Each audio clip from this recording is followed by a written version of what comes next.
দেখে কি মনে হচ্ছে সাকসেসফুল হব তো? ইদানিং ফেসবুকে ঢুকেই তো শুধু দেখতে পাচ্ছি যে ছাদে ডিম ভাজছে, রোদে ডিম ভাজছে, জমিতে গিয়ে ডিম ভাজছে। তো আমি আজকে ভাবলাম একটা ট্রাই করে দেখি কাজে দেয় কিনা। আমি কিন্তু আজকে ডিম ভাজবো না, আমি ভাজবো কই মাছ। আমি কিন্তু কই মাছগুলোকে খুব ভালো করে মশলা দিয়ে আগেই মেখে রেখেছিলাম। আর এদিকে আমি আমার কড়াইটা আধা ঘন্টার জন্য তেল দিয়ে রোদে রেখে দিয়েছিলাম। আধা ঘন্টার চেয়ে একটু বেশি হবে, প্রায় 45 মিনিট বা 1 ঘন্টার মতো হতে পারে, আমি আসলে টাইমটা ফিক্সড বলতে পারছি না। এরপর আমি কি করলাম, সেই কই মাছগুলোকে কড়াইয়ের মধ্যে এক এক করে দিয়ে দিলাম। দিয়ে দেওয়ার পরে দেখি মাশাল্লাহ বুদবুদি উঠে গিয়েছে। মাছ ভাজা শুরু হয়ে গিয়েছে।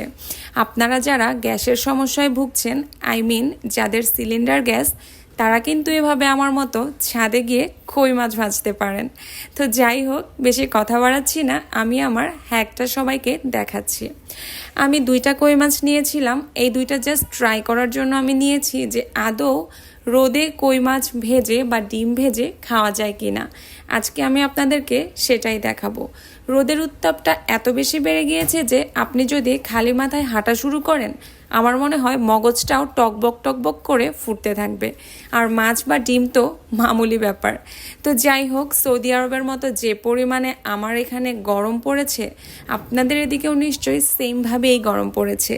আপনারা কিন্তু আমার মতো করে মাছ ভাজা ট্রাই করতে ভুলবেন না।